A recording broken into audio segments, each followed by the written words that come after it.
네, 오늘은 로마서 3장 9절부터 20절까지 공부하도록 하겠습니다.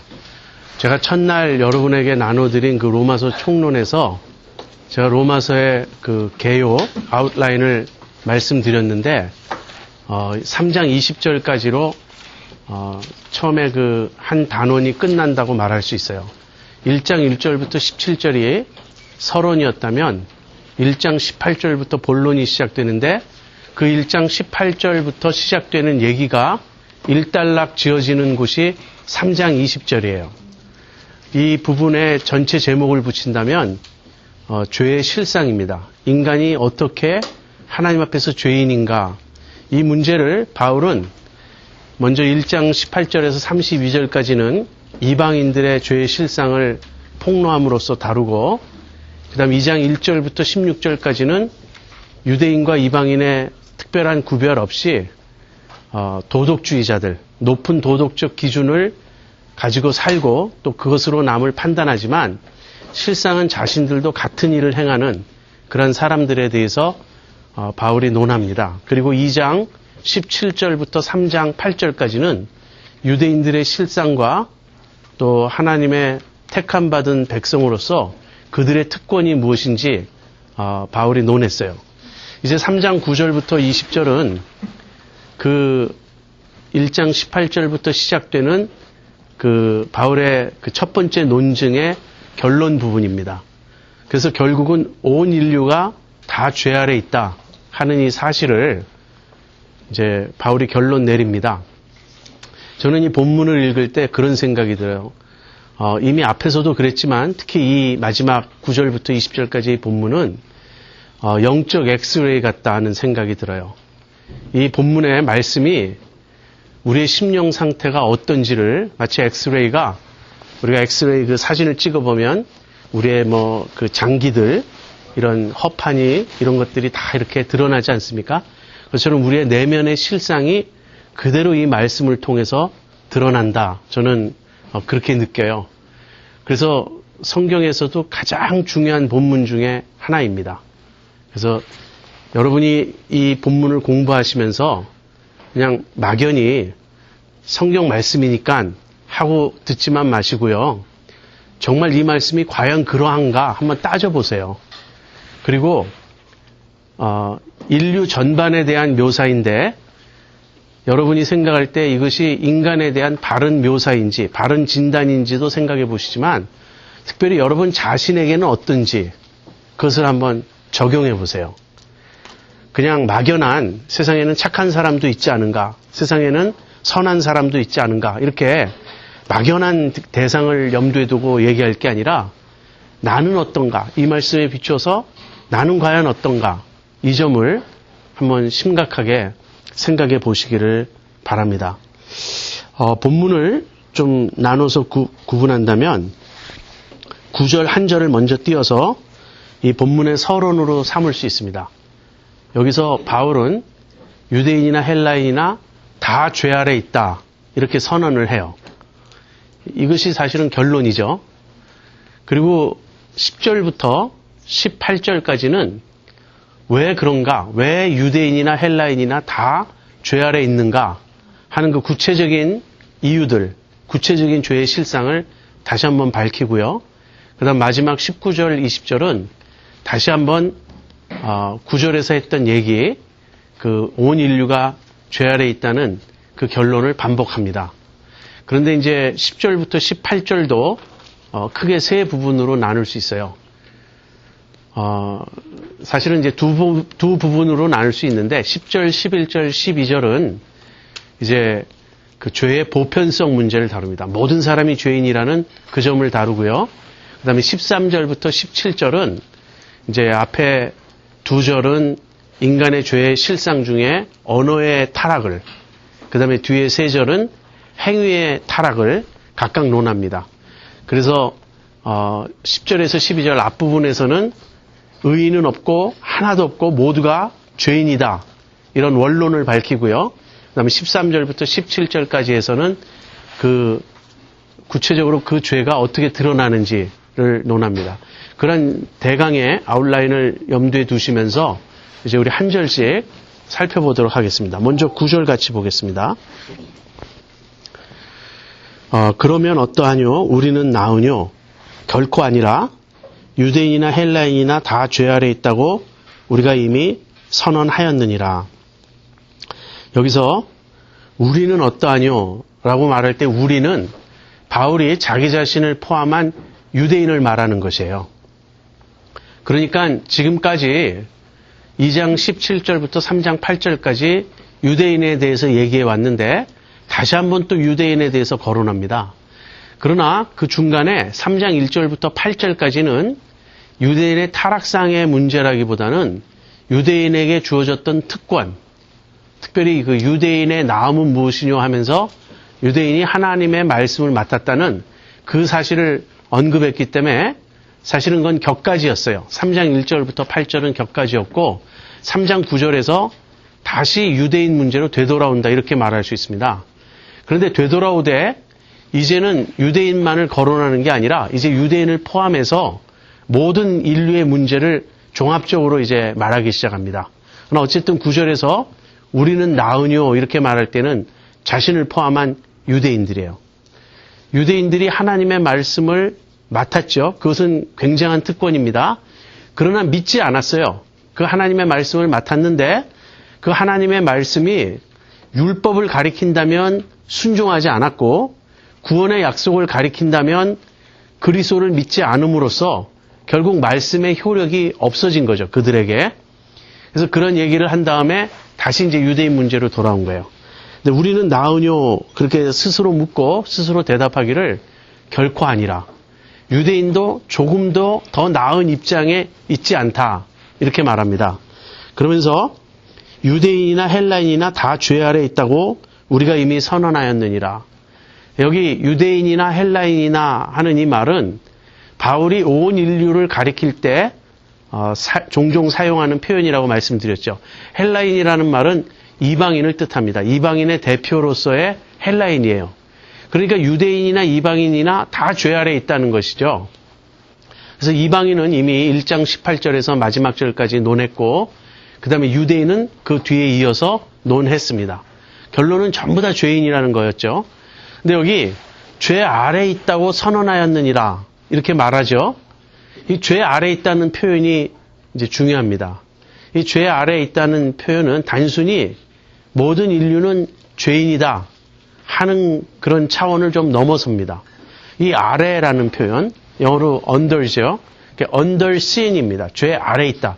이럴 때는 그 under라는 표현, 아래라는 표현은 어떤 그 권세, 어떤 세력, 파워 이런 걸 의미합니다. 다시 말하면 모든 인류가 단지 죄인일 뿐 아니라 다시 말해서 죄를 범해서 그 죄에 대한 책임을 지고 있을 뿐 아니라 죄의 통치 아래 있다. 또는 죄의 권세 아래 있다. 다시 말해서 죄의 노예가 되어 있다 하는 그 말이에요. 모든 인류가 죄의 노예가 되어 있다. 이걸 뒤집으면 뭐라고 말할 수 있죠? 예, 죄에 억눌려 있기 때문에 죄를 짓지 않을 수 없는 상태에 있다. 그런 말입니다. 여러분, 제가 그 같이 모이는 목사님들 모임이 있어요. 근데 그 모임에서 한 목사님이 이제 설교문을 이렇게 자기가 작성한 설교문을 가지고 와서 이렇게 쉐어링한 적이 있습니다. 근데 그 설교문의 제목이 이거였어요. 왜 우리는 같은 죄를 반복해서 짓는가? 제가 그 제목을 딱 들었을 때 그 설교가 굉장히 궁금해지더라고요. 왜 그렇죠? 그것이 우리의 고민 아닙니까? 왜 우리는 같은 죄를 반복해서 짓는가? 그래서 열심히 들었는데 질문은 굉장히 좋았어요. 제목은 굉장히 좋았는데 다 듣고 나서 그래서 어쩌란 말인가 그 해답이 좀 이렇게 분명하지 않았어요. 그래서 목사님이 웃으면서 좀 더 개발해야 되겠다고, 좀 더 다듬어야 되겠다고 그런 이야기를 했는데 여기 헬라인이나 유대인이나 다 죄 아래 있다고 우리가 이미 선언하였다. 이 말을 들을 때 우리의 반응이 참 중요합니다. 그래서 이 무슨 소리냐? 나는 아니다. 그럼 나까지도 죄 아래 있다는 말이냐? 이렇게 반응할 수 있죠. 사실 인류의 태반은 그렇게 반응할 것입니다. 내가 지금껏 얼마나 착하게 살려고 해왔는데, 또 지금 나는 얼마나 도덕적인데 어떻게 나보고 죄 아래 있다고 말하는가. 또는 자기 자신을 대놓고 그렇게 변명하기가 어렵다면 나는 문제가 좀 있지만 내가 아는 어떤 분은, 뭐 우리 아버님은, 또 우리 선생님은, 우리 동네 어떤 아저씨는, 우리가 주변에 착한 사람을 예로 들면서 그 사람도 죄 아래 있단 말인가, 이렇게 반응할 수 있죠. 그것이 그 사람이 그리스도인인지 아닌지를 보여주는 한 가지 판단 기준이에요.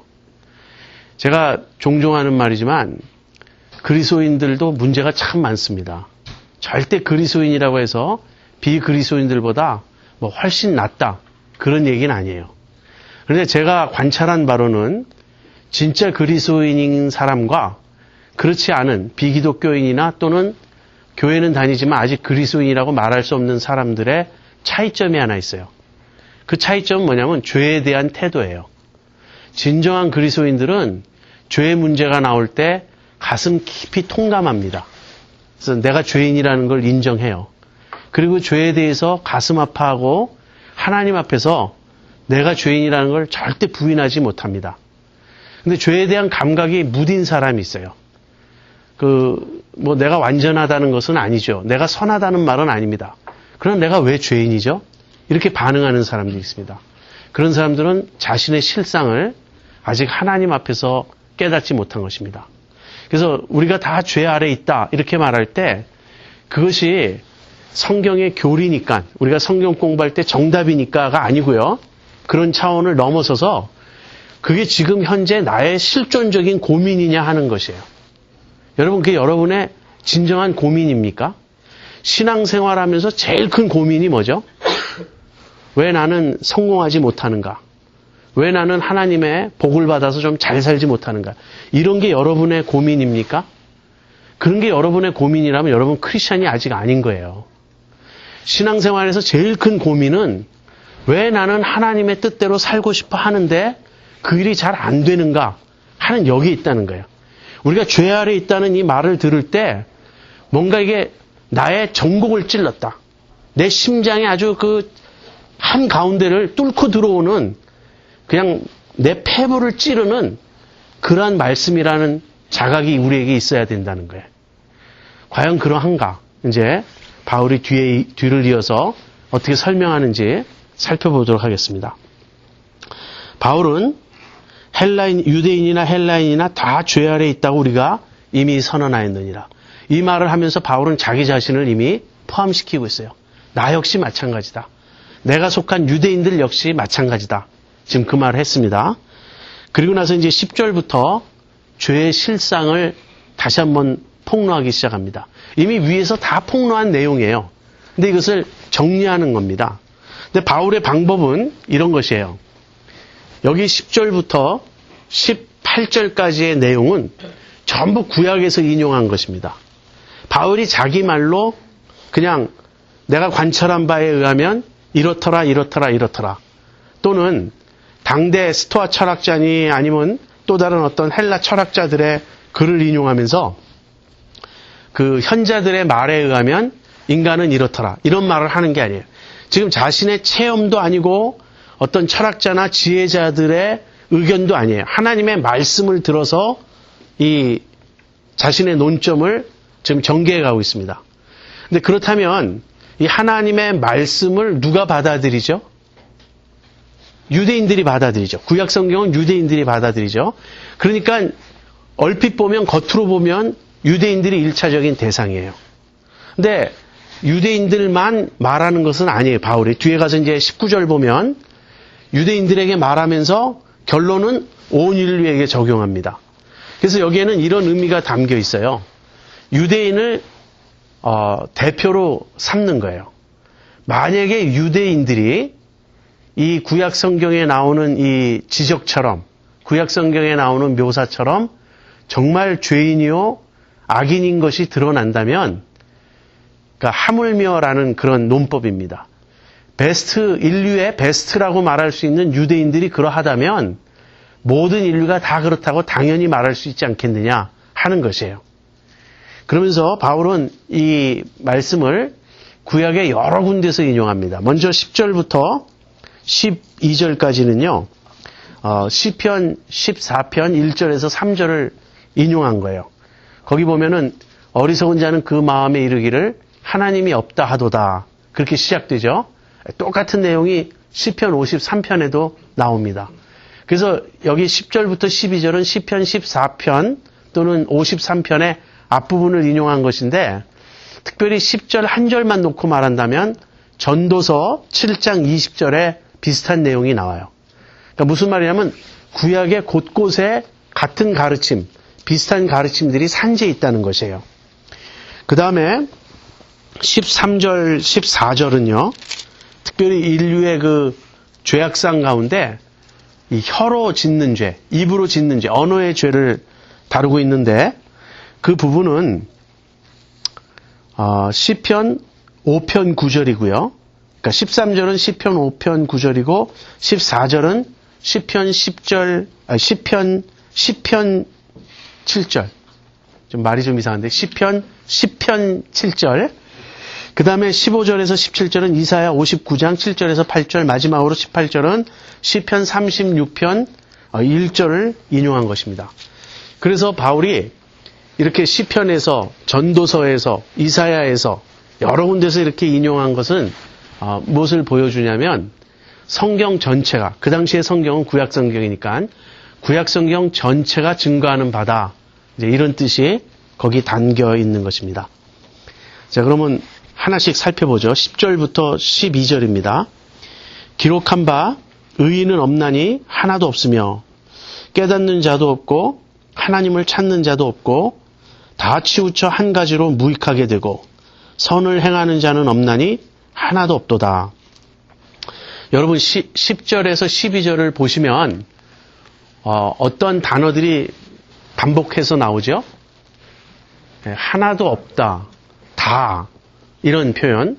그러니까 영어로 얘기하면 no one 그리고 all 이 단어들이 반복해 합치면은 7번 나옵니다. 이제 우리말 번역에는 하나도 없다 이 말이 그냥 없다만으로 표현되기도 합니다. 그러나 영어로 보면 전부 no one 그렇게 돼 있어요. 그래서 아무도 없다. 자, 그런 표현이 7번이나 나옵니다. 이건 무엇을 보여주죠? 죄의 보편성을 보여줍니다. 즉 모든 사람이 다 이렇다 하는 거예요. 의인은 없나니 하나도 없으며 깨닫는 자도 없고 하나님을 찾는 자도 없고 다 치우쳐 한 가지로 무익하게 되고 선을 행하는 자는 없나니 하나도 없도다. 이렇게 되어 있습니다. 그래서 이 죄의 보편성 문제들에 대해 이야기한다면 단 한 사람도 예외 없이 모두가 죄인이라는 것입니다. 그렇다면 우리가 이렇게 반문할 수 있죠. 우리의 경험상 그렇지 않은 사람들도 있던데요 하는 것이에요. 그렇지 않은 사람들도. 그런데 저는 모르겠어요. 우선 당사자가 나는 죄가 없다 그렇게 말하는 사람이 있을 수 있는지 모르겠어요. 이 하나님의 말씀에 빗대어서 여기서는 상대적인 의미가 아닙니다. 즉 다른 사람들에 비해서 좀 더 낫다 못하다 지금 이 문제를 다루는 게 아니에요. 하나님 앞에서 그렇다는 거예요. 여기 다른 건 몰라도요. 하나님을 찾는 자도 없고 라는 말이 나오죠. 그러니까 모두가 마찬가지예요. 모두가 하나님을 찾지 않고 자기 의에 충만해 있음을 보여줍니다. 이미 앞에서 남을 판단하는 도덕주의자들의 실상을 우리가 논했죠. 바울이 논한 바 있습니다. 근데 거기서도 남을 판단하면서 문제는 무엇이라고요? 같은 일을 행하는 것입니다. 그래서 여기 의인은 없나니 하나도 없으며 이 본문을 우리가 죄의 보편성이라고 제목을 붙이면서 여기에서 제외되는 사람은 한 사람도 없다는 그 바울의 경고를 듣습니다. 그리고 그것은 성경의 말씀이죠. 죄의 보편성 다음에 우리가 이제 주목하게 되는 것은 이것입니다. 죄가 무엇이냐 하는 거예요. 11절, 12절, 18절에서 보겠습니다. 이제 먼저 10절에서 의인은 없나니 하나도 없으며 그랬어요. 근데 그거부터 설명하겠습니다. 성경에서 의인이란 어떤 사람을 말하는가? 성경에서 의인이란 선행을 많이 베푸는 사람을 말하지 않습니다. 착한 일을 하는 사람을 말하지 않아요. 그건 포함되겠죠. 그러나 그 이상의 의미가 있어요. 여기서 의인이라는 말은 관계적인 용어입니다. 하나님과 바른 관계에 있는 사람을 의미해요. 다시 말해서 하나님이 옳다고 인정해 주시는 사람이 의인입니다. 그러니까 의를 말할 때 하나님을 전제하지 않고 말할 수가 없어요. 그냥 인간 사이에 도덕을 말하는 것이 아닙니다. 근데 하나님과 바른 관계를 맺고 있는 사람은 하나도 없다. 이렇게 말해요. 그리고 나서 그 이유를 11절, 12절, 그 다음 18절에서 제시합니다. 여기 11절 보면요. 깨닫는 자도 없고 하나님을 찾는 자도 없다. 이렇게 말하고 있어요. 이것은 앞에 나오는 1장 18절에서 23절, 그러니까 이방인의 죄를 논할 때 바울이 제일 먼저 했던 이야기와 거의 흡사합니다. 바울이 1장 18절 이하에서 뭐라고 말하죠? 하나님의 진노가 불의로 진리를 막는 사람들의 모든 경건치 않음과 불의에 대하여 하늘로조차 나타나나니. 즉 하나님의 진노가 인간들의 불경건과 불의에 대해서 나타난다. 그렇게 말했어요. 그리고 21절부터 23절에는 불경건을 묘사하고요. 그 다음에 24절부터 32절까지는 불의를 묘사해요. 불경건이란 하나님과의 관계가 깨어진 모습입니다. 즉 하나님으로 인정하지 않는 것, 그것이 불경건이에요. 그 다음에 불의라는 것은 불경건의 결과로 인간관계가 파괴되는 그 모습입니다. 그래서 먼저 불경건이 나와요. 그런데 그 불경건을 바울이 21절 이하에서 어떻게 말하죠? 사람들이 하나님을 알되 하나님으로 영화롭게도 아니하며 감사치도 않았다. 그렇게 말해요. 이것을 다른 말로 하면 하나님을 인정하지 않았다. 하나님을 하나님 대접하지 않았다. 하나님을 거부했다. 이렇게 말할 수 있는 겁니다. 그리고 그 결과 어떻게 되죠? 미련한 마음이 어두워지고 우준하게 되고 그 다음에 하나님 지식을 상실하게 되죠. 그러니까 하나님을 처음에 아는 데서 출발하는데 자신들이 아는 하나님을 공경하지 않아요. 하나님으로 인정하고 모시질 않아요. 경배하질 않아요. 그러자 마음이 어두워지고 우준하게 되고 미련하게 돼요. 그래서 하나님을 모르는 상태로 전락해요. 그 다음에는 우상숭배에 빠지게 되죠. 이것이 인류의 타락 과정입니다. 첫 번째는 뭐냐면 하나님을 거부하는 거예요. 그 다음에 두 번째는 하나님 지식을 상실하는 거예요. 지금 여기서 말하는 게 정확히 그것입니다. 깨닫는 자도 없고 뭘 깨닫는 자가 없다는 말입니까? 다시 말하면 영어로 보면 그게 understanding이 없다. 지각이 없다. 깨달음이 없다. 그런 말이에요. 이것을 아까 제가 구약 시편 14편에서 인용했다 그랬죠. 거기서는 뭐라고 말하냐면 어리석은 자라고 말합니다. 어리석은 자는 그 마음에 이르기를 하나님이 없다 하도다. 그래서 왜 의인이 없다고 바울이 지금 선언하는가? 첫 번째 이유는 하나님을 아는 자가 없다는 거예요. 하나님을 알지 못한다는 것은 그들이 본래부터 하나님을 전혀 알 수 없었다가 아니고 하나님을 알지만 그 하나님을 거부한 결과 하나님에 대한 지식을 상실하게 되었다. 이것이 불경건의 첫 번째 모습인 것입니다. 나중에 제가 말씀드렸죠. 나중에 우리가 모두 하나님의 심판대 앞에 설 때 우리가 확연히 깨닫게 될 거라고. 무엇을? 우리가 하나님을 내내 알고 있었다는 그 사실을. 하나님에 대한 지식은 자연의 편만에 있어요. 이 세상을 바라볼 때 하나님의 손길을 우리가 볼 수 있다고요. 또 우리 안에 인간이 하나님의 형상으로 창조되었기 때문에 비록 인간이 타락했다고 하지만 우리 안에 하나님이 새겨놓으신 형상이 있어요. 칸트 같은 철학자는 그것을 도덕률이라고 말했습니다. 내 안에 옳고 그름에 대한 이 지각이 있다고요. 양심이 있고 본성이 도덕을 가르치고 있어요. 그래서 하나님을 아는 지식은 자연에도 있고 우리 인간 안에 내재해 있습니다. 우리 인간이 하나님을 모르는 게 아니에요. 그런데 만약에 인간이 하나님을 안다면 왜 지금 하나님을 모르는 상태가 되었는가? 그것이 바로 죄에 빠진 결과라는 거예요. 죄는 제가 여러 번 말씀드렸지만 기만적입니다. 우리가 죄에 빠질 때는 죄가 우리의 이 인식 능력에 치명적인 어떤 그 영향을 미쳐요. 그래서 우리가 하나님을 알지만 하나님을 모르는 상태가 되는 거예요. 마치 우리의 의식이 흐리멍텅해져 가지고 내 의식의 한 밑바닥에 하나님을 아는 지식을 억눌러 놓고 있는 그런 상태가 되는 겁니다. 그래서 이 깨닫는 자가 더 없다라는 말은 지적인 의미가 아니고 영적인 의미예요. 이것은 우리가 하나님 앞에 죄악된 상태에 있다는 그런 말입니다. 그 다음에 두 번째는요, 하나님을 찾는 자도 없어요. 우리 주변에 보면 진리에 목마르다든지, 나름대로 신을 추구하는 그런 사람들이 있죠. 사실 그 인도에 가보면 그 힌두교 성자라고 하는 사람들은 전부 다 그 신을 찾아서, 진리를 찾아서 그렇게 구도하는 사람들이라고 말할 수 있잖아요. 그래서 바울이 여기서 하나님을 찾는 자도 없다, 이렇게 말하는 것은 틀린 지적이 아닌가, 틀린 묘사가 아닌가, 우리가 그렇게 생각해 볼 수 있습니다. 그런데 우리들이 신을 찾는다든지 하나님을 찾는다든지 진리를 찾는다고 할 때 그 찾는 대상이 참 하나님이 아니라는 거예요. 사실 모든 인간은 나름대로 무언가를 추구하고 있습니다. 그런데 그 추구하는 대상이 자신의 어떤 쾌락일 수도 있고 행복일 수도 있고 물질적인 그런 어떤 번영이나 자기 만족일 수도 있고 보다 더 차원이 높은 정신적인 어떤 것일 수도 있고 종교적인 체험일 수도 있습니다. 그러나 성경적으로 말한다면 그 모든 것은 참 하나님을 찾는 것이 아니에요. 그것은 궁극적으로 우상을 섬기는 것에 지나지 않습니다.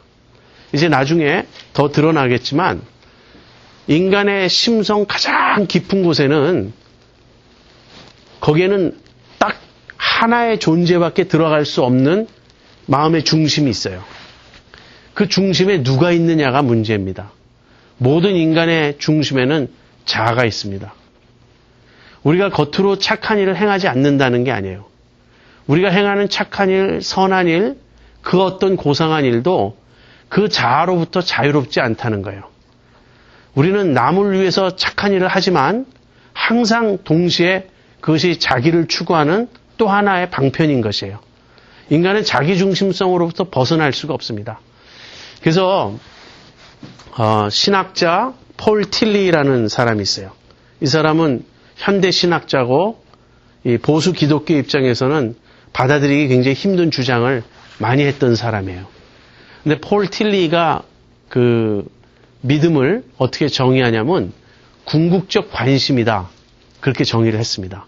근데 저는 이 말이 참 옳다고 생각해요. 아무리 저도 제 나름대로 깊이 생각해 볼수록 믿음은 궁극적 관심이라는 이 정의는 굉장히 좋은 정의예요. 인간은 모두 궁극적인 것을 찾아요. 이 궁극적인 것을 찾는 것을 다른 말로 의미를 찾는다고 말할 수도 있고 신을 찾는다고 말할 수도 있어요. 그런데 이 궁극적인 이 관심의 대상이 참 하나님이 아니면 전부 그것이 우상숭배가 되는 거예요. 우리가 무엇인가 궁극적인 것을 찾는데 그 궁극적인 것에 무엇이 놓여 있느냐, 이 질문이에요. 거기에 대해서 하나님을 떠난 인간에게는 전부 자아가 우상인 겁니다. 자기 자신을 궁극적인 자리에 놓고 그 궁극적인 그것이 내 삶의 목적이고 내 삶의 방향을 결정하고 내 삶의 가장 근본적인 원리가 되는 거예요. 제가 아까 이 강의를 시작하기 전에 여러분이 이 바울의 진단을 들으면서 여러분 자신을 한번 비추어 보라고 제가 말씀드렸죠. 제가 지금 말씀드린 이것이 여러분 자신의 모습에 일치하는지를 한번 보시라는 거예요. 저는 이 본문을 읽을 때 참 수긍이 가요. 제가 너무나 자기중심적이고 그래서 정말 내가 하나님을 믿노라 하지만 사실 하나님 아닌 나를 추구하는 때가 대부분이에요. 하나님이 누구인지도 잘 몰라요. 왜냐하면 우리는 내가 만들어 놓은 하나님을 섬기고자 한다고요. 그러니까 하나님에 대한 지식도 없어요. 하나님은 내 마음대로 멋대로 꾸며놓고 그 다음에는 내가 꾸며놓은 그 하나님을 추구하고, 그래서 저는 이 바울이 묘사하고 있는 이 죄의 실상이 저의 내면적 경험이나 상태와 매우 일치하는 걸 느낍니다. 그러면서 동시에 무엇을 느끼냐면 바로 내가 그러한 실수와 죄를 범한다고 하는 그 사실을 주님이 깨닫게 해주세요. 그래서 계속해서 교정시켜 주십니다. 그렇지 않습니까? 여러분, 신앙 성장이라는 것은요, 다른 게 아니라 내 속에 있는 우상을 발견하고 허물고, 그 다음에 또 발견하고 또 허물고, 그러면서 조금씩 참 하나님을 깨달아가는 과정인 것이에요. 아무튼 바울은 의인이 없다, 의인은 없고 하나도 없다, 그렇게 말한 후에 그 근거로서 지금 몇 가지를 대고 있는데, 첫 번째는 깨닫는 자가 없다. 참 하나님을 아는, 바로 알고 있는 그런 사람은 없다. 그 다음에 하나님을 찾는 자도 없다. 뒤집어 이야기하면 모두가 자기 자신을 추구할 뿐이요, 거짓 하나님, 우상, 거짓 신을 섬길 뿐이지 참 하나님을 찾고 있지 않다. 지금 이렇게 말하는 것입니다. 그 다음에 12절 보세요. 그래서 다 치우쳐 한 가지로 무익하게 되고, 이걸 주님의 말씀에 비유한다면 넓은 길로 간다는 거예요. 모든 사람이 다 치우쳐서 한 가지로 넓은 길로 가서 결국 그 궁극은 멸망에 이르게 된다는 그런 표현입니다. 그러니까 주님의 말씀에 의하면 좁은 문으로 들어가고 좁은 길로 가는 자들은 누구죠? 믿는 자들, 주님의 제자들이에요. 믿는 사람들이 넓은 길로 갈 수 있습니까? 그건 아닌 거예요. 넓은 길로 가고 있다면 주님의 제자가 아닌 거예요. 그러면서 한 가지로 무익하게 되고 선을 행하는 자는 없나니 하나도 없도다. 그래서 12절 마지막에 가서는요, 비로소 이제 하나님과의 관계에서 인간관계로 넘어가게 됩니다. 여기서 선을 행하는 자는 없다. 이 말은 이제 그 뒤에 나오는 인간의 불의를 지금 내다보고 있는 것입니다. 그 다음에 18절에 비슷한 얘기가 나와요. 18절은 앞부분에 10절에서 12절과 연결되는 내용인데요. 저희 눈앞에 하나님을 두려워함이 없느니라 함과 같으니라. 그래서 이 본문의 마지막 묘사이면서 그것이 처음과 서로 통하고 있습니다. 그래서 이렇게 처음과 끝이 서로 통하는 것을 영어로 inclusio라 그래요. 결국 인간의 모든 죄의 실상은 이 10절부터 18절 안에 다 담겨 있다는 거예요. 그래서 우리가 죄의 본질은 무엇이냐 이렇게 물으면 그것은 불경건이다 하는 것입니다. 사람들은 죄를 이 불의의 측면에서만 생각해요. 다시 말하면 인간관계에서만 생각해요. 그러나 성경은 인간관계를 다루기 전에 하나님과의 관계를 먼저 다룹니다. 왜 그렇습니까? 불경건이 불의의 원인이 되고 뿌리가 되기 때문에 그렇습니다. 여기 하나님을 두려워함이 없다. 이 말이 결국 불경건의 극치인 것이죠. 하나님을 두려워함이 없다는 말은요, 하나님이 없다는 거예요. 그들에게는. 하나님이 누구야? 하나님 있어? 하나님 있으면 뭐해? 소용없어. 난 내가 하나님이야. 이런 태도입니다. 그래서 이것이 불경건이에요. 불경건을 뒤집으면 경건이죠. 그렇다면 경건은 어떤 것입니까? 불경건이 하나님을 무시하는 태도라면 경건은 범사의 하나님을 인정하는 태도입니다. 지금 내가 경건한지 경건하지 않은지를 어떻게 압니까? 어떤 종교적인 여러 행습들, 교회 열심히 나오고 기도 많이 하고 성경 많이 읽고 또 다른 집에 가면 먼저 앉자마자 기도하고 내가 사용하는 용어들이 지극히 교회에서만 사용하는 그런 용어들이고 이러면 경건한 것입니까? 그것은 겉으로 드러난 모습일 뿐이지 경건의 핵심이 아니에요. 경건의 핵심은 범사의 하나님을 인정하는 태도입니다. 바울이 그러죠. 말세에는 경건의 모양은 있지만 경건의 능력은 없다고. 무슨 말일까요? 믿는 신용은 한다는 거예요, 우리가. 그러나 우리의 믿음이 실제적인 믿음, 살아있는 믿음이 되지 못한다. 능력 있는 믿음이 되지 못한다는 거예요. 왜 그렇습니까? 실제로 안 믿기 때문에 그래요. 실제로 하나님을 매 순간 모시고 살지 않기 때문에, 매 순간 내가 무슨 일을 하든지 하나님 앞에서 살고 행하지 않기 때문에 그런 어떤 종교적인 모습은 갖추었을지 모르지만 실제 경건의 능력이 나타나지 않는 것입니다. 이 불경건, 하나님과의 관계가 파괴된 사람, 그래서 의인이 아니고 죄인인 사람, 하나님을 무시하는 사람, 이런 사람들이 이제 하나님의 진노 아래 있는 사람들이에요. 여기까지가 불경건입니다.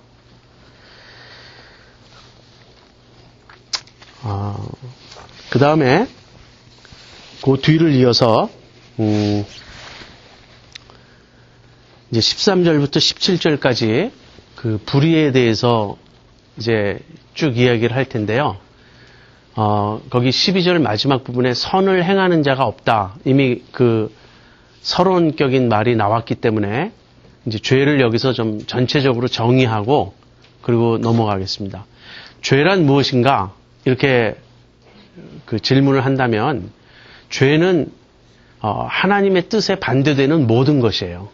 하나님의 성품, 하나님의 뜻, 하나님의 말씀 또는 하나님의 율법에 반대되는 모든 것, 그것이 죄입니다.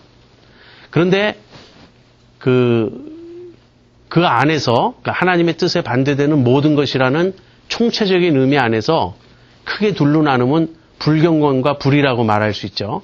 그래서 하나님과의 깨어진 관계가 죄의 본질이고 그 뒤를 이어서 인간관계가 깨어지는 것입니다. 그런데 또 다른 측면에서 죄를 이렇게 나눌 수 있어요. 커미션과 어미션의 죄로 나눌 수 있습니다. 커미션의 죄라는 말은 무엇이냐면 우리가 죄를 이렇게 커밋한다 하는 말 있죠. 범한다. 그래서 이 커밋이라는 차원에서 본다면 하나님이 정해놓은 바운더리를 넘어가는 것이에요. 그래서 여기까지 가고 그 이상 가지 말라 할 때 그 이상 가는 것.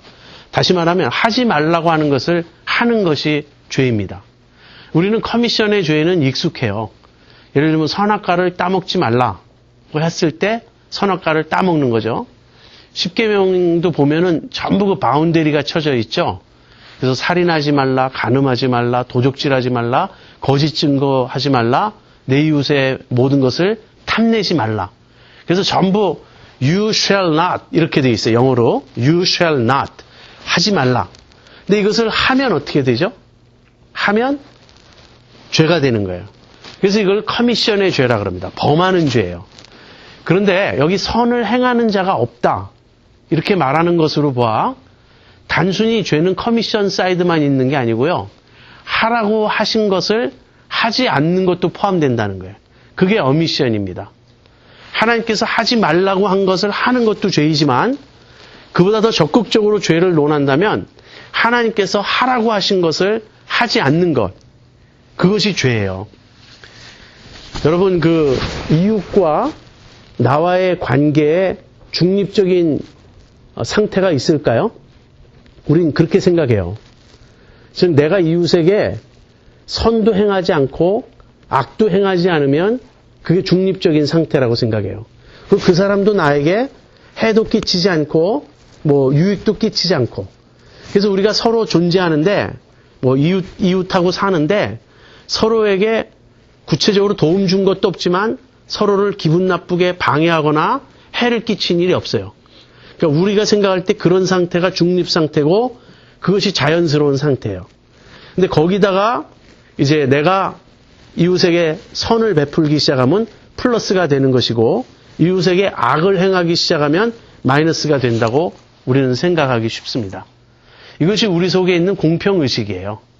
나는 당신에게 잘못한 것이 하나도 없는데 왜 당신은 나에게 해를 끼치느냐 하는 그런 태도죠. 근데 이것은 주님의 뜻이 아닙니다. 주님이 보실 때 우리가 이웃과 맺어야 될 가장 기본적인 태도는 그런 관계의 모습은 이웃을 사랑하는 거예요. 이웃에게 선을 행하는 거예요.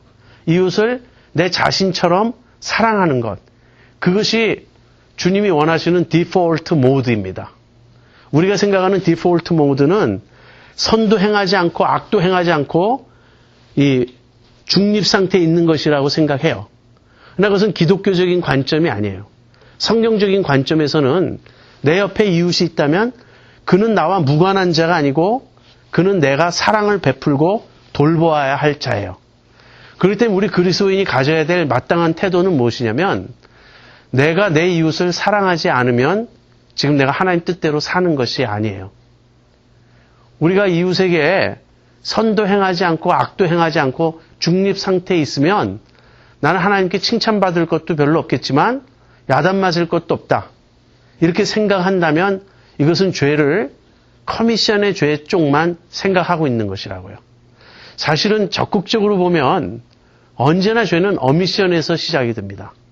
여러분, 선악과를 따먹은 우리 인류 최초의 조상들의 죄도요, 선악과를 따먹기 이전에 이미 문제가 발생했죠. 어떤 문제죠? 그 이브가 사탄의 말을 하나님의 말씀보다 더 신뢰한 거예요. 이미 거기서 불신의 죄가 범해지고 있는 것입니다. 그리고 하나님을 온전히 사랑하지 않았어요. 마음과 뜻과 정성을 다해서 하나님을 사랑했다면 그 선악과를 따먹지 않죠. 그래서 선악과를 따먹는 그 행위 이전에 벌써 인간은 문제에 빠져 있는 것입니다.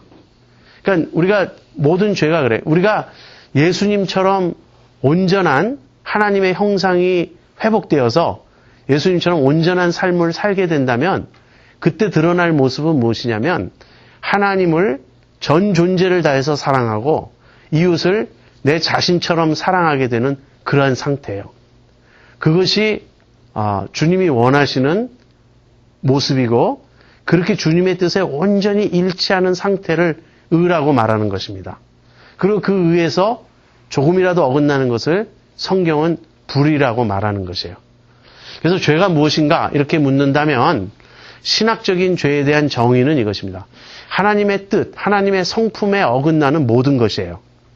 그런데 그것을 좀 더 구체적으로 나누면 불경건과 불의로 나눌 수 있고 그래서 하나님과의 관계가 파괴되는 것이 우선적이고 그 다음에 그 결과 인간의 관계가 파괴되는 것이에요. 그 다음에 그걸 또 다른 사이드에서 설명한다면 죄는 범하는 죄뿐 아니라 하지 않는, 하라고 하신 것을 행하지 않는 죄도 포함된다는 것입니다. 자, 그 다음에 이제 우리 13절부터 17절까지 구체적인 죄의 양상들을 살펴보도록 하겠습니다. 먼저 13, 14절이에요. 아브라함이나 그 후손, 아니죠. 제가 다른 데를 읽었는데, 저희 목구멍은 열린 무덤이요. 그 혀로는 속임을 베풀며 그 입술에는 독사의 독이 있고 그 입에는 저주와 악독이 가득하고 13, 14절은 특별히 인간이 언어로 짓는 죄를 보여줍니다. 여기 그 목구멍은 열린 무덤이요. 예. 그 입에서 나오는 것은 마치 회칠한 무덤 속에 온갖 더러운 것이 많듯이 그냥 죽은 시체와 뼈와 그런 것들이 나온다는 뜻일 수도 있고요. 아니면 사람을 산채로 삼키는 그런 어떤 죽음의 세력과 같은 그런 모습으로 볼 수도 있습니다. 그 혀로는 속임을 베풀며 입술엔 독사. 근데 여기 나오는 이 묘사가 좀 너무 강하다고 느껴지죠. 사실은 주님도 그렇게 말씀하셨어요. 이제 주님께서 그 기적을 행하신 후에, 그러니까 이제 귀신을 쫓아내는 그런 일을 하신 후에 그 유대인들 중에 예수님이 바알세불 지펴서 귀신을 쫓아낸다 이렇게 비방했던 적이 있습니다. 근데 주님이 그들을 엄중히 경고하시면서 사람이 그 마음에 가득한 것에서 밖으로 낸다. 말이라는 것은 독립적이지 않습니다. 내 마음의 상태가 말로 드러나는 것이지 말이 독립적으로 나와 관계없이 나오는 법은 없어요. 그래서 여기 입술의 죄를 지금 바울이 논하는데 입술의 죄는 궁극적으로 무엇의 죄입니까? 마음의 죄인 거예요. 마음의 죄. 그리고 그 야고보 3장에 보면 그 한 장 전체에 걸쳐서 혀의 문제를 논하고 있습니다. 그래서 혀는 길들일 수 없다고. 지옥의 불에서 나오는 거라고. 끊임없는 악이라고. 그래서 이 혀는 우리의 신체 중에 극히 작은 일부이지만 아무도 혀를 제어하지 못한다고. 마치 샘이 그 같은 구멍에서 단물도 내고 쓴물도 낼 수 없죠. 짠물도 낼 수 없죠. 그런데 우리 입에서는 한 사람을 칭찬하기도 하고 저주하기도 하는 그런 이상한 현상이 벌어지고 있어요. 이 입술의 문제, 혀의 문제는 결국 인간 마음의 문제입니다. 지금 여러분 마가복음 7장에 보면 이런 이야기가 있어요. 예수님의 제자들이 손을 씻지 않고 음식을 먹는 걸 보고 바리새인들이 예수님에게 항의합니다. 왜 당신의 제자들은 손을 씻지 않고 음식을 먹냐고.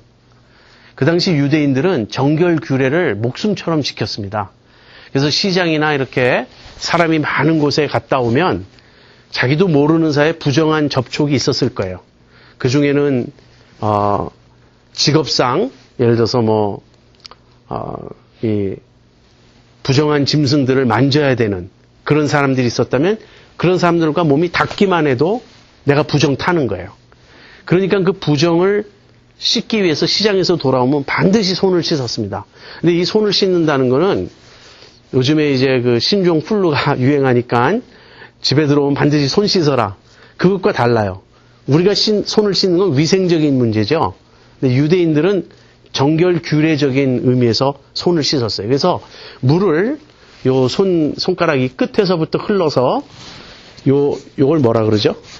팔꿈치? 네, 팔꿈치까지 물이 흘러서 떨어져야 돼요. 그래서 심지어는 이 손 씻는 정결 규례를 지키기 위해서 어떤 랍비는 감옥에 갇혔는데 하루에 물 한 컵만 주는데 그걸 마시지 않고 손 씻는 데 썼다가 목말라 죽은 그런 사람도 있습니다. 그렇게 철저하게 지켰어요. 근데 그런 사람들 눈에 예수님의 제자들이 이 손을 씻지 않고 음식을 막 먹는다는 것은 도저히 있을 수 없는 일이에요. 그래서 예수님에게 항의하죠. 왜 당신 제자들은 손을 씻지 않고 먹냐고. 근데 예수님이 그것을 기회로 정말 불같이 그 격렬한 이 저주를 퍼부어 대십니다. 예수님 뭐라 그러죠? 사람의 몸 안에 들어가는 것, 그것이 사람을 더럽히지 않는다는 거예요. 씻지 않는 손으로 뭘 먹었다 그래서 부정 타는 게 아니라는 거예요. 도리어 사람의 안에서 나오는 것이 사람을 더럽힌다고. 그래서 여기 사람의 안에서 나온다 그럴 때 그 마음에서 나온다는 거예요. 근데 사람의 마음에서 뭐가 나오죠?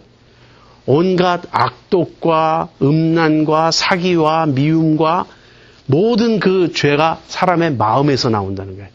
이것이 우리 주님의 인간관이었습니다. 여러분 그 수필집이나 이런 다른 종교의 그 지도자들이 쓴 책들을 가끔 읽어보십니까? 뭐 대표적으로 법정 스님이라든지 성철 스님이라든지 틱야탄 스님이라든지 제가 지금 예로 드는 분들이 전부 불교 관련됐는데 불교뿐 아니죠. 그냥 문학하는 사람들이던 그런 사람들의 한결같은 결론은 인간은 본래 선하다는 거예요. 인간은 본래 선한데 이 욕심이나 이런 어떤 미망에 사로잡혀서 자기의 본래 모습을 모르고 악을 행하게 되든지 아니면 타락한 사회가 그에게 영향을 끼쳐서 인간이 그릇가고 있다. 주로 이런 입장입니다. 얼핏 들으면 그 입장이 굉장히 그럴듯한데요. 논리적으로 생각 한번 해보십시오. 사회가 왜 나빠지죠? 처음부터? 사회의 구성원인 인간이 나쁘지 않은데 사회의 구성원인 인간이 다 착한데 왜 사회가 나빠지죠? 그건 저는 말이 안 된다고 생각해요. 사회가 악한 이유는 우리가 악하기 때문이에요. 우리 개개인이 악하기 때문이에요. 여러분, 아이들은 아이들 수준에서의 악을 행합니다. 어른이 볼 때는 아이들은 순진무구하고 철없고 그렇다고 생각해요. 맞아요. 그런 면이 있어요. 왜냐하면 아이들은 도덕적 판단력이 서 있질 않으니까 스스로 자제한다든지 양심의 뭘 느낀다든지 하는 그런 부분이 어른만큼 발달되어 있지 않습니다. 그러나 아이들끼리 놀면서 왕따를 시키거나 아이들끼리 보여주는 그 잔인성은 인간이 어떤 존재인지를 보여주기에 충분합니다. 아이들이 예를 들어서 다리가 상해서 퍼덕거리고 있는 새를 발견했다. 아이들이 그 짓궂게 그것을 몽둥이로 찌르고 나뭇가지로 찌르고 결국 아이들이 잔인하게 그 새를 죽이죠. 그 아이들은 아이들 수준에서의 엄청난 잔인성, 엄청난 그 파괴성이 있는 것입니다. 그 똑똑한 사람일수록 더 교묘하게 남을 해야죠. 사실 무식하고 많이 배우지 않은 사람은 자신의 어떤 화가 난다든지 미움이나 이런 거를 좀 직접적으로 주먹을 휘두르면서 퍼부어댈지 모르겠어요. 그러나 배운 사람일수록 교묘하게 얼마나 악하게 다른 사람에게 해를 끼칩니까? 그래서 저는 주님이 말씀하신 인간을 더럽히는 것은 사실 인간 속에서 나온다고. 우리의 마음에서 모든 악이 나온다는 그 말씀이 저는 진리라고 생각해요. 바울이 여기서 말한 것과 똑같은 것입니다. 그래서 이 사람이 그 마음에 가득 쌓은 것에서 그 안에 선을 쌓은 사람은 선을 내고요. 악을 쌓은 사람은 악을 냅니다. 우리가 심판대에 서서 마지막 날에 우리의 입으로 행한 모든 무익한 말에 대해서 심판받을 것이라고 주님 경고하셨어요. 그건 농담이었는데요. 그건 말실수였는데요. 저 뜻도 없이 그냥 한 말인데요. 그런 모든 말에 대해서 주님이 물으실 거예요. 그래서 지금 바울이 일단 혀로 짓는 죄에 대해서 지적을 합니다. 그 다음에 15절부터는 행동의 죄예요. 그 발은 피 흘리는데 빠른지라 파멸과 고생이 그 길에 있어 평강의 길을 알지 못하였고, 한마디로 인간은 다른 인간과 더불어 화평하게 지내지 못한다 하는 것입니다. 제가 이제 그 10계명을 이제 어렸을 때 배우잖아요. 그런데 제가 10계명을 배울 때 제일 마음속으로 걸렸던 거는 제 5계명이었어요. 내 부모를 공경하라. 어린 나로서 내가 하나님께 죄를 고백한다면 제일 많이 고백해야 될 죄가 엄마 아빠 말씀 잘 안 들었다 하는 그것입니다. 근데 조금 크다 보니까 그거는 별로 그렇게 죄 같지가 않아져요. 내 마음속으로 부모님을 공경하는데 이제 머리가 커지면서 합리화가 되는 거죠. 내가 공경하지만 내가 너무 바쁘니까. 그리고 우리 엄마 아빠는 너무 우리 세대를 몰라요. 뭐 그래가면서 그래요. 그 다음에 제가 많이 고민한 죄는 간음하지 말라는 거였어요. 왜냐하면 예수님이 산상수훈에서 마음으로 음욕을 품어도 간음하는 거다 그랬는데, 그런 차원으로 말씀하신다면 이 계명을 지킬 수 있겠나 그게 고민이 되더라고요. 그런데 제가 한 가지 별로 나는 이 계명은 별로 범하지 않는다라고 생각했던 게 뭐냐면 살인하지 말라는 것이었어요. 그리고 주님이 그 마음에 미워해서도 안 된다는 말도 제가 뭐 사람을 미워한다고 생각을 안 했어요. 동생하고 가끔 싸우긴 하지만 그거 그냥 별로 밉지 않잖아요. 미워서 싸우는 건 아니잖아요. 그냥 그 순간에 의견이 안 맞고 그러니까 툭탁거리는 거지. 그래서 제가 한 20대 초반까지만 해도 남을 미워하는 게 나에게 별로 없다고 생각했습니다. 근데 지금 저한테 물어본다면 저의 제일 큰 문제는 미움이에요. 미움과 증오가 제 안에 굉장히 많아졌어요. 여러분, 폭력적인 영화를 자꾸 보면 안 되는 것이 간접적으로 그 증오를 내가 연습해요. 내 마음속에서. 사실 제가 이제 대장금이라는 드라마를 볼 때 그 악당들이 얼마나 미운지 그거를 중간에서 못 끊는 이유가 그 놈들, 그 년놈들이 심판받는 걸 봐야 되는 거예요. 얼마나 미운지. 그래서 제 옆에 있는 아내한테 내 그 화풀이를 막 하면서 제가 아주 싫어하는 드라마가 그 아내 유혹이라는 거예요. 그건 정말 막장 드라마인데 자주 보지 않지만 보게 되면 누구를 욕하게 됩니까? 그 극본 쓴 사람을 욕하게 돼. 저렇게 말도 안 되게 스토리를 지어간다고.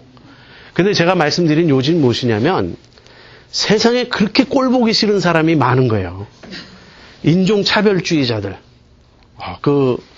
한 달쯤 전인가요? CNN에서 제가 봤는데 어떤 흑인 여자가 자기 딸을 데리고 어느 레스토랑에 들어가려고 했는데 그 안에서 나오는 백인 남자가 문을 갑자기 확 열어가지고 자기 딸이 이렇게 부딪혀서 넘어졌어요. 그래서 이 흑인 여자가 당신 조심하라고 문 그렇게 확확 열지 말라고 한마디 했는데 그 백인 남자가 이 흑인 여자를 죽어라고 때렸어요. 그 어린 딸 보는 앞에서. 그래서 그 딸이 너무나 이 패닉이 돼가지고 그냥 부들부들 떨고 어떻게 할 줄 몰라요. 이 엄마는 그냥 사방이 터지고, 근데 그걸 읽는 순간 제가 피가 정말 거꾸로 도는 것처럼 화가 났어요. 이런 놈은 정말 어떻게 해야 된다고. 조두순 사건. 아무튼 뭘 볼 때마다 혈압이 너무 오르고 제 속에 온갖 종류의 미움, 증오가 부글부글 끓는 걸 제가 느껴요. 그러나 어떤 사람이 악을 행할 때 그 악이 물론 밉지만 한 사람의 사정을 또 다 들어보면 그 사람이 그럴 수밖에 없었던 사정들도 또 많겠죠. 제가 지금 악인을 변호하는 건 아닙니다.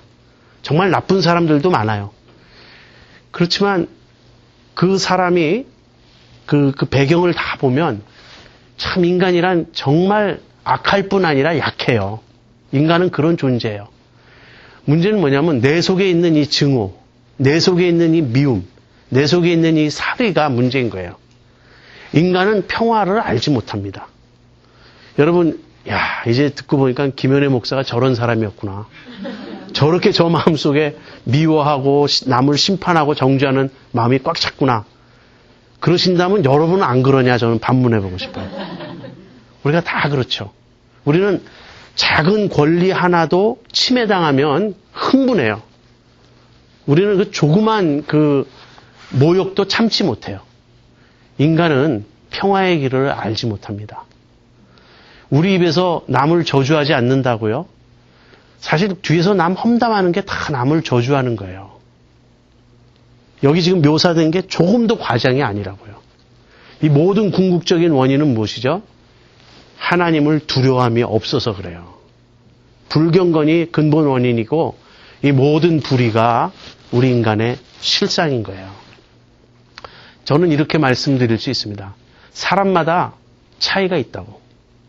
그러나 겉으로 드러난 차이지 인간성 내부의 실상을 파고 들어가 보면 다 마찬가지예요. 간디는 이런 말을 했습니다.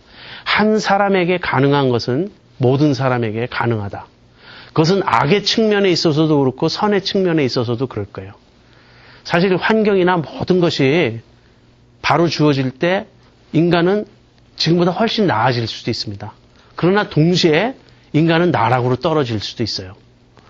자, 이 본문에서 이 10절부터 이 18절까지의 본문에서 어떤 교리가 나오냐면 인간의 전적 타락설이라는, 영어로 얘기하면 total depravity라는 그 교리가 나옵니다.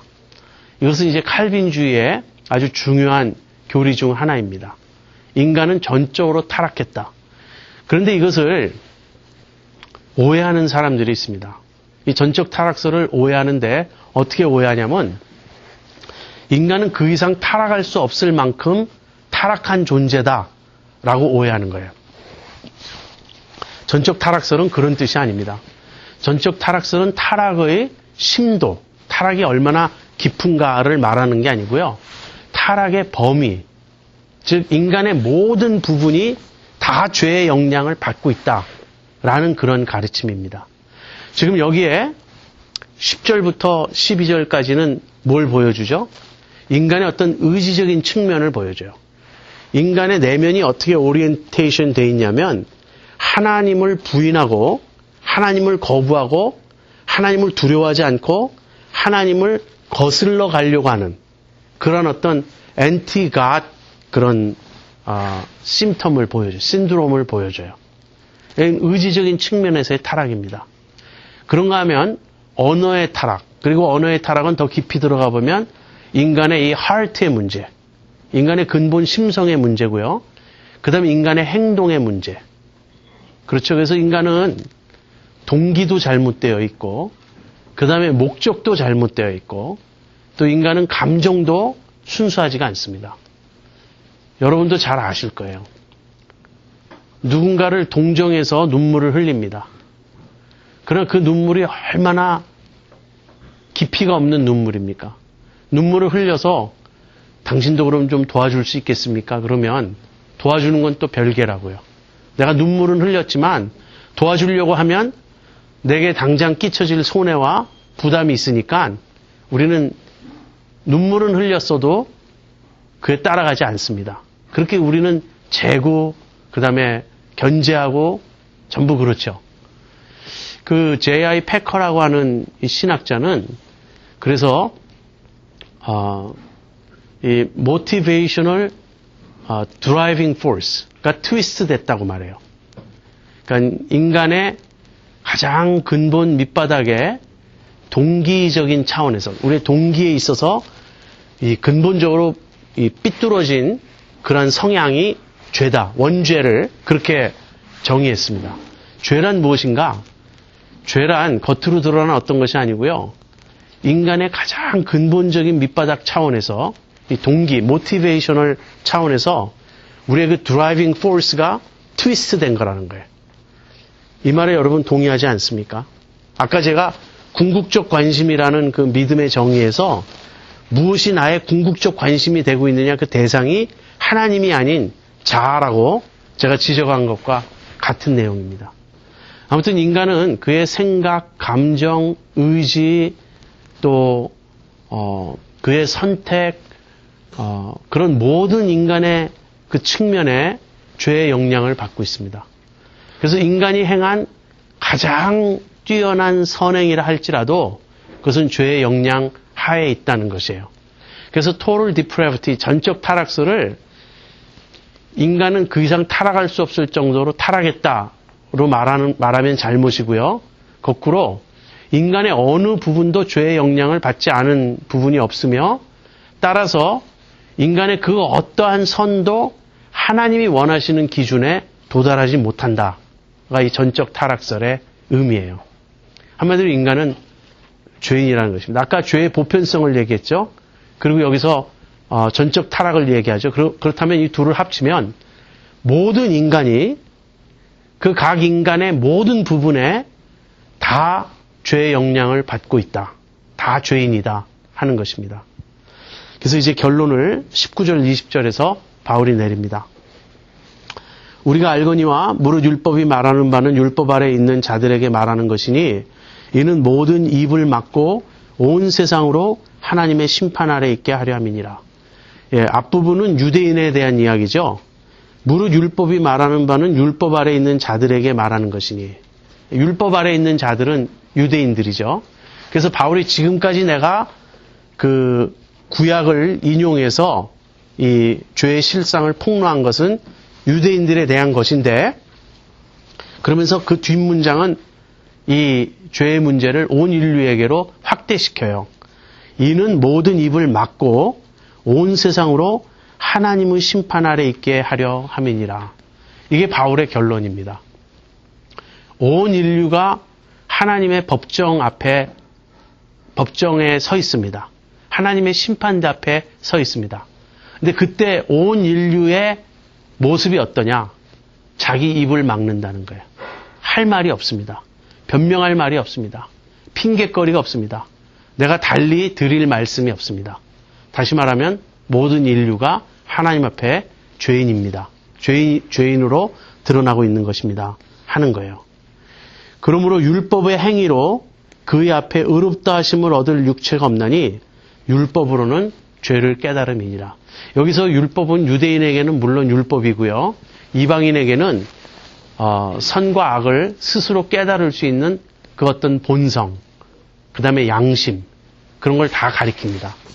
그래서 율법의 행위로는 이런 말을 다른 말로 이렇게 풀어서 설명한다면 인간이 자신들이 알고 있는 또는 갖고 있는 옳고 그름의 기준을 따라서 행한 바에 의하면 모든 육체는 다 그 죄인이고 그것으로는 의롭다함을 얻을 수 없다 하는 것입니다.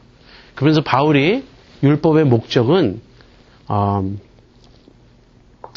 죄를 깨닫게 하는 것이다. 그렇게 말하고 있습니다. 여러분 요즘에 우리가 복음 전도가 좀 문제가 있다고 많은 기독교 지도자들이 지적합니다. 그 레이 컴포트라는 분일 거예요. 그분이 쓴 책 중에 Hell's Best Kept Secret, 그러니까 지옥이 가장 잘 숨기고 있는 비밀이라는 책이 있어요. 책 제목이 굉장히 궁금하죠. 지옥이 우리한테 가장 잘 숨기고 있는 비밀이 있다는 거예요.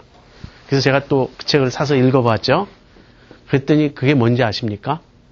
율법이에요. 율법. 더 이상 우리가 복음 전할 때 율법을 말하지 않는다는 거예요. 그럼 어떻게 되죠? 사람들이 자기가 죄인이라는 것을 깨닫지 못해요. 사람들이 자기가 죄인이라는 것을 깨닫지 못할 때 우리가 전하는 복음은 기껏해야 마음의 평화, 자존감의 회복, 긍정적인 사고, 그런 식으로 전락하고 맙니다. 왜? 사람들이 죄인인 걸 깨닫지 못하는데 거기 무슨 죄의 용서, 하나님 앞에서 회개의 필요성, 이런 말이 무슨 의미가 있겠어요? 그래서 요즘의 복음은 무엇이냐면 내가 예수님을 믿으면 나의 어떤 마음의 상처가 회복되고 내가 자존감을 회복하고 인생을 긍정적인 시각으로 바라보게 되고 꿈을 갖게 되고 자아를 성취하게 되고 하는 그런 이상한 변질된 복음이 되는 것입니다. 그것이 아니고 율법이 복음에 앞서 항상 가야 돼요. 율법이 앞서 가야 우리는 죄를 깨닫게 됩니다. 그리고 우리가 죄를 깨달을 때 그때야 비로소 복음이 복음되는 것이에요. 지금 여기 로마서 3장 9절부터 20절을 공부하고 나서 여러분 이것이 성경이 말하는 여러분의 실상이에요. 나의 실상이에요. 이것이 인간의 모습이에요. 여기에 동의하지 않는다면 이 로마서의 뒷부분은 이제 더 읽어도 의미가 없어요.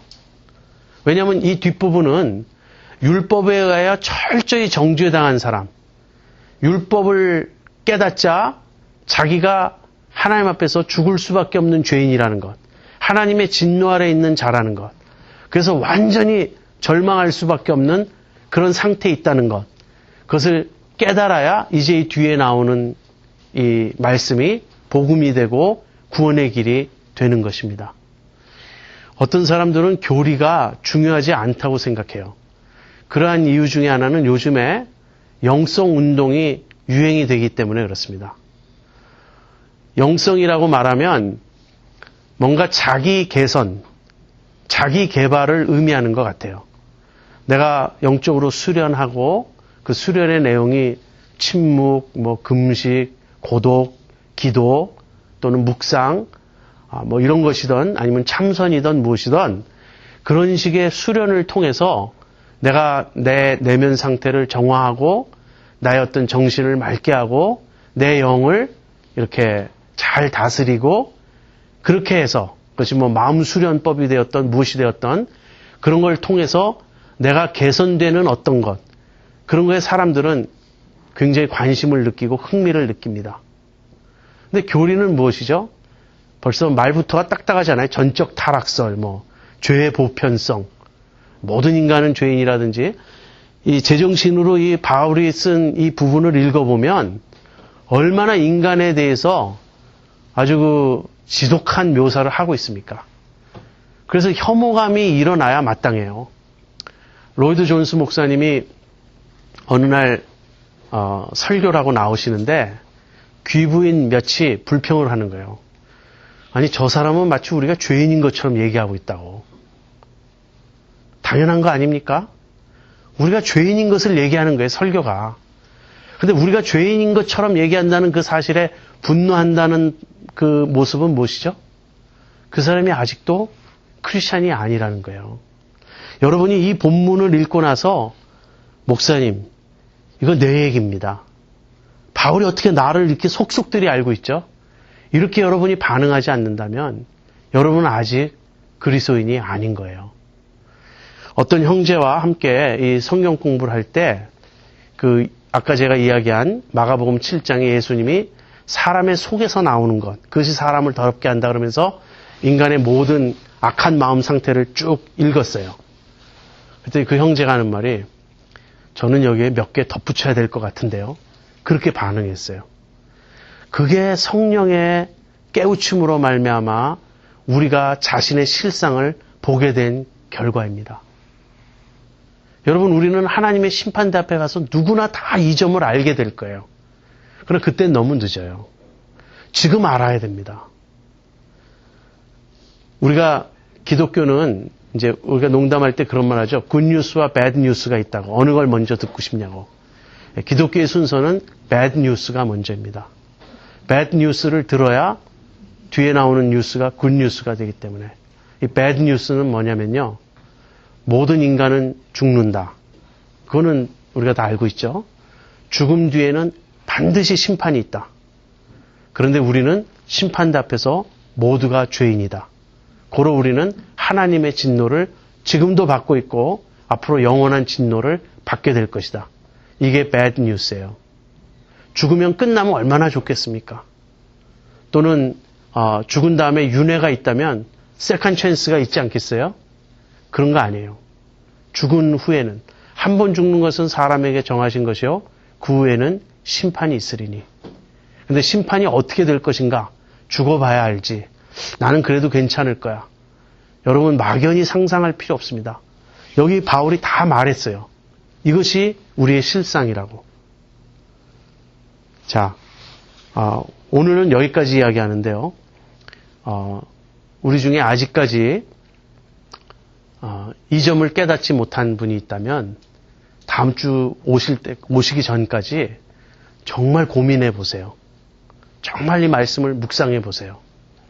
그리고 여러분이 이미 이 점을 깨달았고 그럼으로써 하나님이 값없이 은혜로 우리에게 베푸시는 그 구원, 그 하나님의 의를 아는 분이라면 다시 한번 우리에게 베푸신 구원이 무엇인지, 은혜가 무엇인지 묵상함으로써 기쁨과 감사를 회복하시기 바랍니다.